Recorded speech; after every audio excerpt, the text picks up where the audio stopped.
I want to ask you, how will India's position look like in a multipolar world in terms of its military strength, influencing global events, and its strength in the multilateral organizations? I think that India will get stronger and stronger. There's no doubt about that.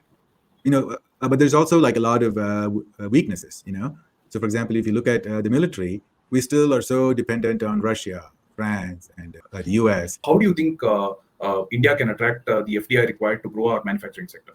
So we have to study the people who have already done that before. So we can go study Japan, we can go study South Korea, Singapore, Malaysia, Taiwan, and even Vietnam. And of course, we can study China. Now, I want to ask you, how will India's position look like in a multipolar world in terms of its military strength, influencing global events, and its strength in the multilateral organizations? Mm. I think that India will get stronger and stronger. There's no doubt about that. But there's also like a lot of weaknesses. So for example, if you look at the military, we still are so dependent on Russia, France, and the UK. The US. We buy drones from the US. Okay, why can we not build our own drones? Right? We build we buy fighter jets from France and tanks. I think something like 90% of the tanks are still Russian tanks. So Russia is a very good friend, so we should do business with us, and there's no harm in buying the military weapons. But we need to focus on independence, sovereignty, and in diplomacy. I don't see many smart people in diplomacy, uh, because there's a lot of the emotions involved in the Indian politics. People get so emotional to discuss issues. So we need more pragmatic people. You know. So are we going to fight with China over a small piece of land because it's like a matter of pride, or are we going to focus on the 50 different areas we can work with China? Like say Pakistan. So like if you tell somebody, yeah, we should be friends with Pakistan, people will look at you like you're a crazy person, you know. But at some point, we need to be able to visualize. Okay, so maybe we cannot become friends with Pakistan right now or in the next 10 years, 15 years. But somebody has to say, yeah, we could be friends with Pakistan by, say, 2050. Like after 25 years, we could be friends with Pakistan. And then, so you need to have that vision, and then we have to slowly work towards that vision. Because we cannot be fighting with Pakistan for like another 100 years. That's not useful for us. And just imagine, like, if we had good relations with Pakistan and we get pipelines from, say, Turkmenistan, Central Asia, from Iran, and they provide really cheap natural gas and oil to India. Because as we grow, we don't have a lot of the energy, right? We don't have a huge resources of oil, natural gas, etc. So we need that. We are going to be very, very thirsty for that, and it has to be very cheap. So we have to figure out all these ways. Yeah, so we need like a more logical, pragmatic approach.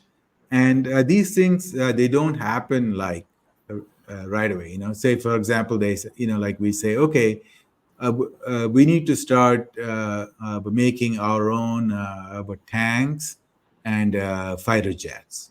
Okay, so if that's the goal, So we need a group of people who come and they list, so these are the 5,000 parts that we need to make a fighter jet, right?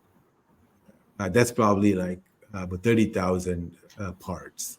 Somebody needs to go through that list of 30,000 parts. And we need like a whole bunch of people who have to plan the manufacturing of each of those parts. And then you have to say, okay, like if we need that, we need to double our steel sector, right? So like there is a vertical supply chain, and you need to think, as a China, they did that, right? So China can make their own fighter jets now, right? And in the beginning, you have to take shortcuts, so you have to copy.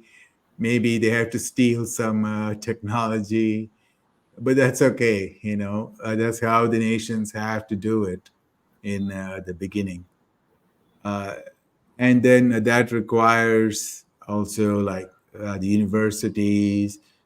So we need a lot more people who are doing their PhDs in physics, chemistry, material science, because right now I see like everybody wants to be a doctor or a programmer.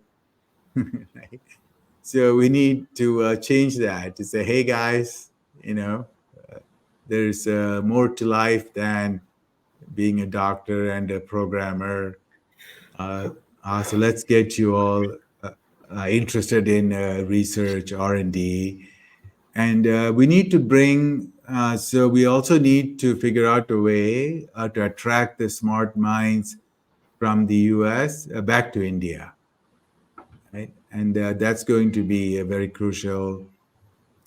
So it's all requires planning, planning, planning. So we need a lot of really smart people who are dedicated to planning. Yes, they were India has to achieve a lot before becoming a powerful country. But then my question would be, how do we get the foreign direct investment? As we know, the Western countries are trying to pursue a China plus one strategy, whereas China alone can invest a lot in India and help us with our manufacturing. So, how do you think India can attract the FDI required to grow our manufacturing sector? Mm. So, we have to study the people who have already done that before, you know. So we can go study Japan, we can go study South Korea, Singapore, Malaysia, Taiwan, and even Vietnam. And of course, we can study China. So it's not really rocket science, but it's a long list, you know. So it's like somebody says, "Oh, so how can I become a successful programmer, right? So how can I get a job with Microsoft?" Well, so you go get a, very good engineering degree, and then you learn these the 10 software programs. You do this, you do that. So there is a path. There is a path to succeed, and it requires the infrastructure, the basic things we still lack, right? I mean, I live in Bangalore, and so many days we have a power outage, right? So you cannot have power outage if you want to have a factory, that runs nonstop. And if we have bad roads, you lose, like, I mean, so I think if we just fix the roads in India, right, the traffic, and you slash the traffic time per person by say 70%, the GDP will grow by like 4 or 5% more each year, because you save so much time in the productivity. And it's a very simple way to boost the GDP. Like uh, slash the time people spend on the roads, right? And then So we need very the holistic people who think about so many different issues. So I mean, it requires like the nitty gritty. So for example, say like people have to say, oh, so like this is an area that could be very good for manufacturing. Like say Vishakhapatnam, or like in Goa, or like in Orissa, right? Like people look at a location, they go, wow, we can build a seaport here, and then we can create a huge manufacturing hub that's like, say, 20, 30 kilometers from the seaport. So it'll make it easier for to ship the exports. And then to do that, we need the roads, and then we can build a power plant here. And then to attract the good workers, we need to build a really nice city here that looks like a world-class city, um, right? Like that. So there are like so many things, small things like that. Like this is not really rocket science in the sense that you don't need like a PhD to think of how to create this the environment, but but you need somebody logical, somebody very detail oriented, and we can even bring people from, say, South Korea, Japan, Taiwan, Malaysia, Singapore. Their GDP per capita is $90,000. Okay, they're even richer than the US. So we can bring in the Singapore people, and there are like a lot of, I mean, the Indians, or the ethnic Indians, very successful in Singapore. We should be able to bring them, and then we should be able to listen and to learn.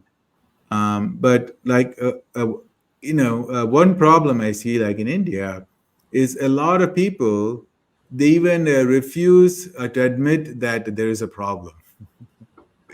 You cannot change.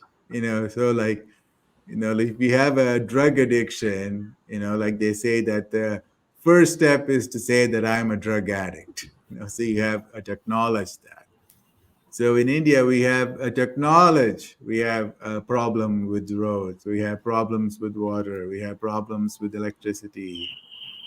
And so it starts there, to like list all the things that we need to improve upon, and we have to admit that we are falling short, and then we focus on how to improve.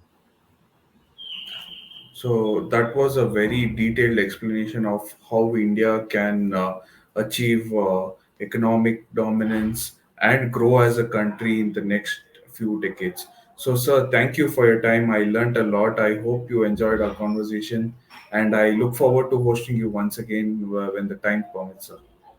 Absolutely. Sounds good, Pajwal. And those were all very good questions. And I'm so glad that people like you are thinking about that, because we need the young generation in India to focus on the topics like these. Definitely, sir. Because, like you said, mentioned, a lot of people are just focused on becoming doctors, engineers, lawyers. And when you really want India's voice to be heard in the global stage, I feel it's important for more young people to speak about our country and how, and what can I say, converse with the world as well. Because we need to collaborate. Like we can't just talk amongst ourselves and grow. It nearly leads to be a collaboration with all countries in the world. Exactly, exactly.